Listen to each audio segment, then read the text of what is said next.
Tu traverses la dépression? Ou ton proche en souffre et tu ne sais plus comment l'aider? Alors tu es au bon endroit.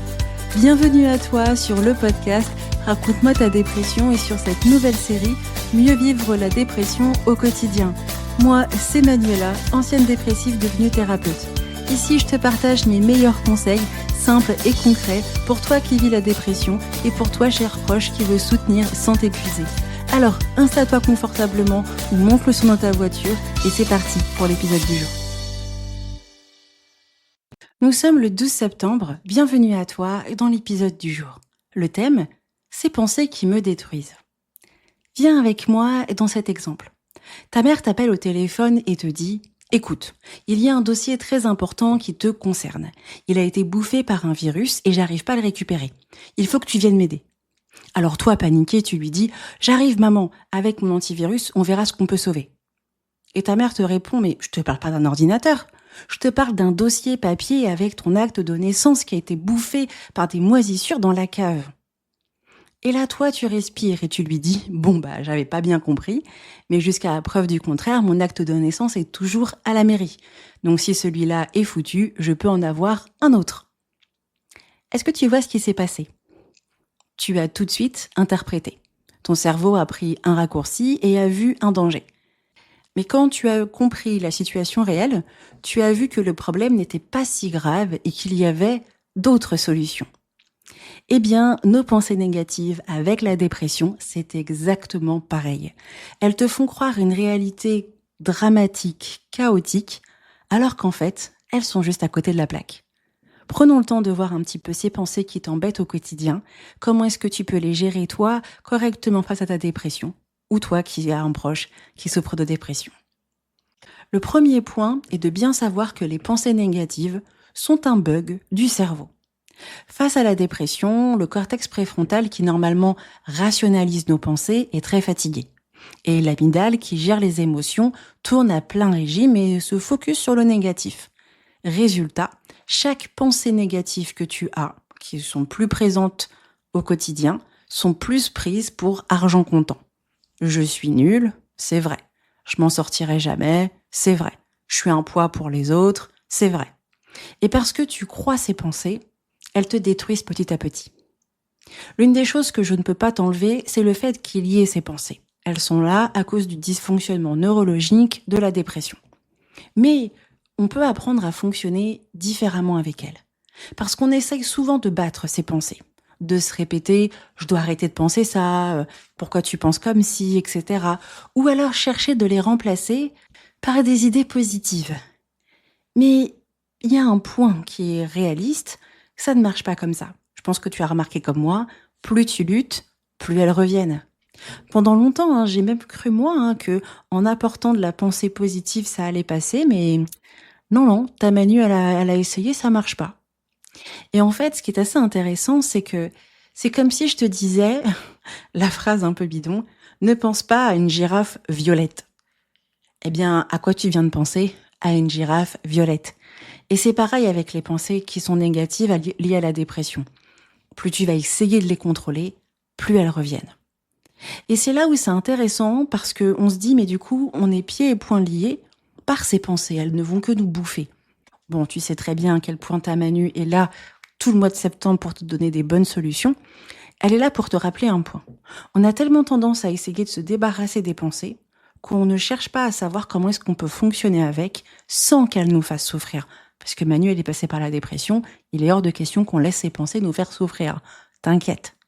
Et là, c'est là où moi, je te partage mon outil chouchou que j'apprécie depuis que je l'ai découvert et que je me suis formée avec. C'est un pur bonheur, même pour moi personnellement.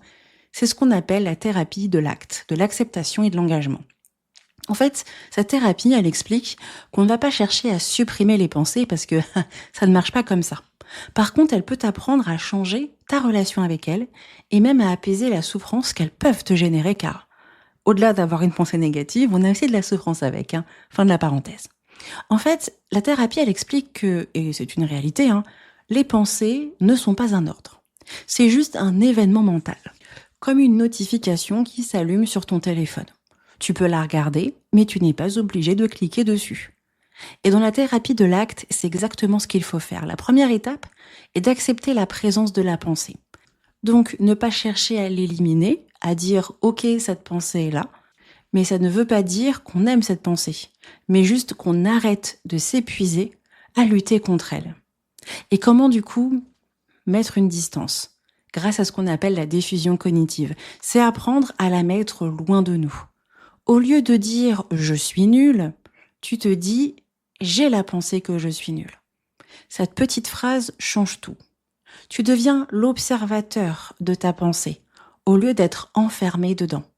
Le simple fait de mettre une distance, c'est ce qu'on appelle cette diffusion, te permet en fait de mettre de l'écart entre ces événements mentaux qui sont dans ta tête et la manière dont toi, tu te vois. Ainsi, tu ne rentres pas dans ce jeu et tu ne valides pas les pensées de ton esprit.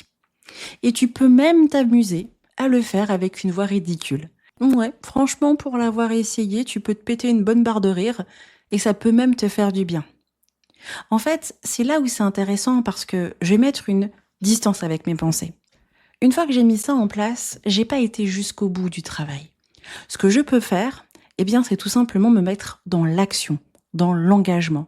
Ainsi, je ne vais pas rester bloqué dans ma tête avec ces pensées, mais je vais mettre des petites actions qui vont compter pour moi. Par exemple, j'ai la pensée, ça ne sert à rien d'envoyer un message, personne ne veut de toi.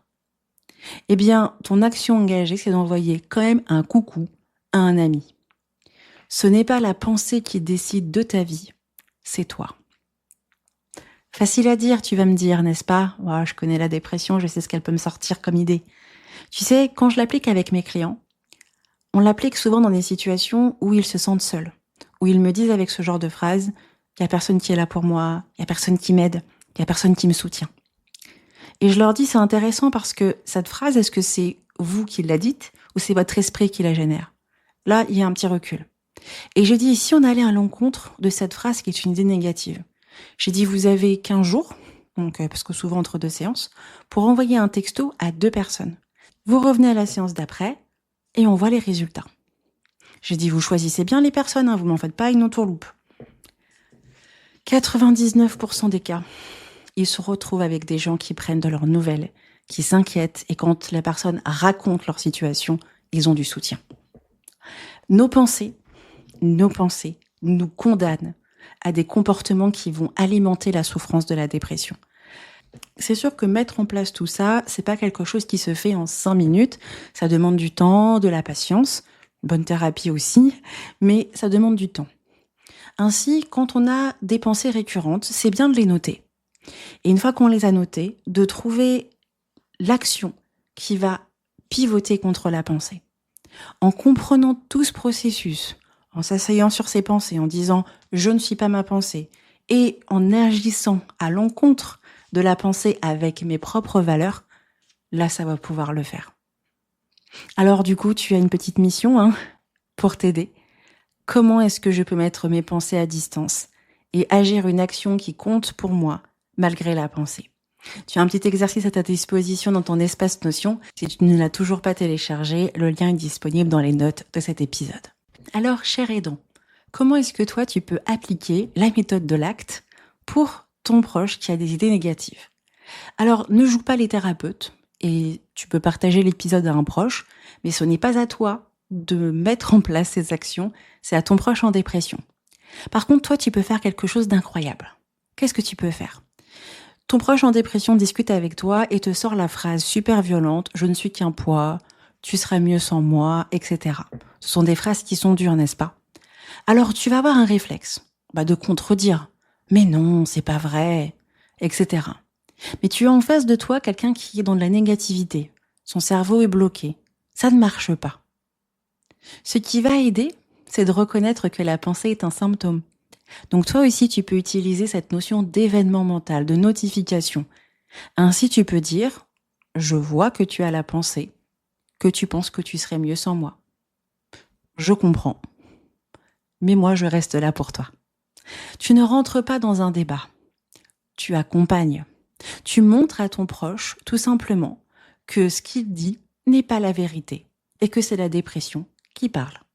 En faisant ça simplement, tu peux être un soutien face aux pensées négatives de ton proche. d'une certaine manière, c'est le seul angle d'attaque que tu peux avoir. Attention à ne pas dire « Ouais, est-ce que tu diffusionnes bien comme Manuela l'a dit ?» Ça peut tomber dans la culpabilité. Toi, ton job, c'est d'être un aidant, pas de sortir ton proche de sa dépression.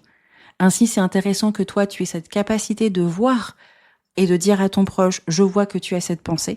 Ça peut jouer quelque chose de très fort et permettre à ton proche de te rendre compte que toi, tu es là pour lui et que tu sais que la dépression parle à sa place. En montrant ta présence et pas en rentrant dans un débat, ça aura bien plus d'impact que ce que tu peux croire. Les pensées négatives, c'est aussi désagréable que d'avoir un acouphène. Mais étant une personne qui a des acouphènes constants depuis la dépression, c'est des petits bruits que je n'entends plus aujourd'hui. C'est pas forcément agréable, on est d'accord. Mais j'ai appris à ne plus les entendre, et ça c'est une bonne chose. Eh bien c'est pareil avec tes pensées. Tu es bien plus fort qu'elles. Et tu peux apprendre à vivre avec elles sans qu'elles te détruisent, le temps que tu retrouves ton équilibre psychique face à ta dépression. Alors utilise bien cette méthode au quotidien pour t'apaiser le plus possible et ne plus laisser ces pensées te détruire. Merci à toi d'avoir écouté l'épisode de podcast jusqu'au bout. Je suis certaine que l'épisode suivant sera encore plus encourageant que celui-là. Alors je te dis à demain pour ton shot quotidien.